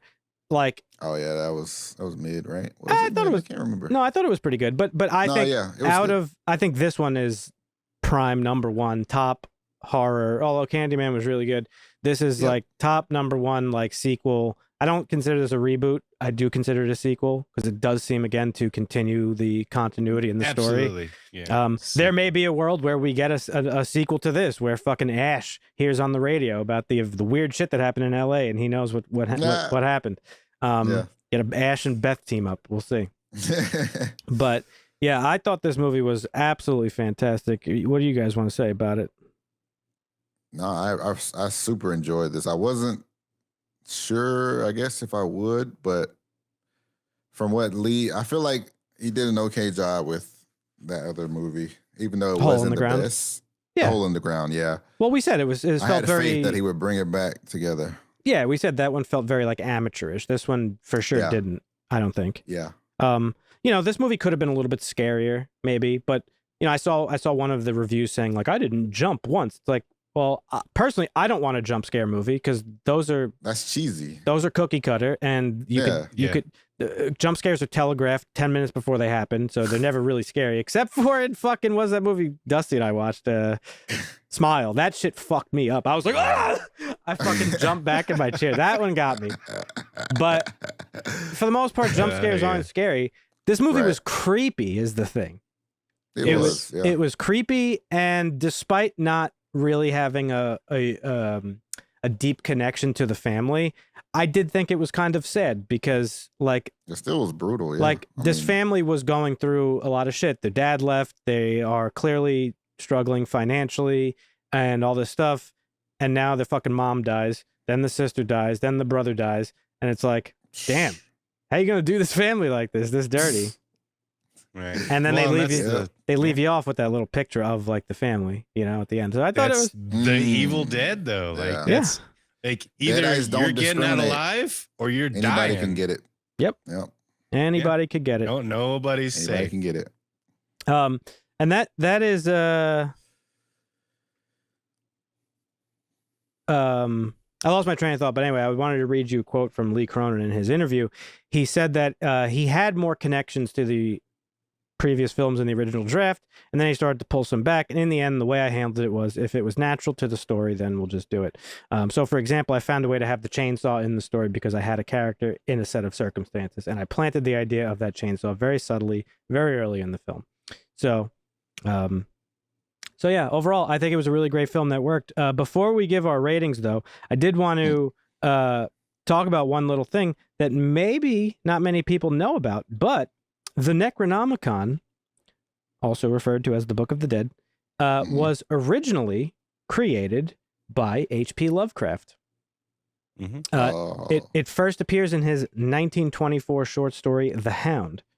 And the Necronomicon then made many different appearances in Lovecraft's works over the years. Of course, in Evil Dead, it's the Necronomicon Ex Mortis, so it's not exactly the same thing, but I thought that was pretty cool that the idea was around long before Evil Dead ever came to be. But right now, that's one of the things I love about it, is because and I said something else was very Lovecraftian earlier. I was talking about Batman because that was Lovecraftian because it's Cthulhu, but yeah. Like this show, like, you know, you talk about the lore and then canon and the continuity. None of it really matters because it's all about this evil spirit that you never really see. I mean, you could kind of say you see it in Evil Dead 2 when it manifests in the cabin and tries to eat Ash, but you never really see it, and so it's very, very Lovecraftian. Like this, it's got that scare and that sense of mystery and thriller, but it also has comic relief. This movie didn't necessarily have the comic relief that is known for Evil Dead movies. No. There were some funny spots that I don't think necessarily weren't meant to be funny, but we just thought they were Well, that's what I was saying. It was funny because of its ridiculous nature, right? It wasn't just straight comedy. Like but I like the comic relief in Evil Dead. Like, that's one of the things that I love about the franchises. Well, that's why. Funny. Well, but that's why I was so. I actually don't think so, right? So let me explain. Army of Darkness is very much a comedy, right? Yes. But there are a lot of times in that movie where the comedy is only surrounding Ash. Not so much everybody else, right? Normally it's in the comedy, same way in Evil Dead 2. Yes. And that's what I was going to say. Normally in comedies, like, everybody's involved in the comedy. But in Evil Dead 2 and Army of Darkness, and in the show, well, the show is a little bit more of a straightforward comedy, but it's mostly centered around Ash. Like, Ash is the one that's the funny shit is happening to. He's the one saying funny stuff while everybody else around him is like in a fucking horror movie. Yeah, he's a one-line meme machine. And that's what makes it unique. But that's why I think the franchise is also so unique in that you can have a series like Ash versus Evil Dead where it's just pretty much a straight comedy, but it has a lot of like pretty scary, intense moments in the show. Right. And then you could have just a straight horror movie like this, and who knows, like maybe the next one will be a comedy. I can get that. It works either way. But it does. I just prefer a little. And also, comedy. You know, there's one-liners that are pretty funny too, like when she says, you know, I'm finally free of you titty sucking parasites or whatever. Yep. Like, You know, That was a good one. the Deadites are known for saying like kind of funny, outlandish shit, and this movie I think continued that pretty well. It just leaned a little bit more on the comedy side of it than. I mean, I'm sorry, more on the horror side of it than the comedy Yeah, side it did. of it. It definitely Yeah, leaned more into I the agree horror with that. side, and I liked it. Again, this was not a letdown movie. I had high hopes for this, and I was thoroughly impressed with. I what was, happened. yeah, I was very impressed with it. I think it was great. It has a 7.3 on IMDb. I'm gonna bump it up to an Round 8, it up. boys. Yeah, that's going Yep, up. Me too. Mm. It's an 8 for me. Oh boy, here comes Dusty with Big this. 8s. Dusty's gonna disappoint us. No, I'll Oh, give it an yeah. 8. I was gonna give it a Ooh. 7.5, but I'll give it an 8 because Solid Sam 8. Raimi and Lee Cronin did step up his game from Hole in the Ground. So Oh yeah. we'll give it the boost. We'll give it the 0.5 boost. 8 across the board. I like it. good. I like it. Yeah, again, not much else to say. Let us know if you've actually seen Evil Dead Rise. I want to know what you guys think on it. And I want to hear from people that I want to hear differing opinions. If you are a fan of the Evil Dead franchise, I want to know specifically what you thought about it. As you heard, we think it works for both non-fans and fans alike. And if you're just a moviegoer going to see a new horror movie, let us know what you thought about it. Curious. So leave a comment if you're watching on YouTube or wherever the fuck. But yeah, there's our thoughts, folks. Any final words from you guys before we go? Oh sir. Go watch the movie. Go watch the movie, indeed. I can't wait to watch it a second time. You guys know why, but I got to go back in and really dig for those Easter eggs. But yeah, I also want to rewatch the 2013 one because I saw that one in theaters too. That was a great movie. I loved it. As far as like remakes go, I thought it was really good. I don't think I really remember that one. Yeah, we should watch it tonight then. Maybe. Maybe. But yeah, folks, thanks for listening or watching wherever you might be. If you have not done so already, consider subscribing on your preferred platform. And we'll catch you next week. See ya. Costa.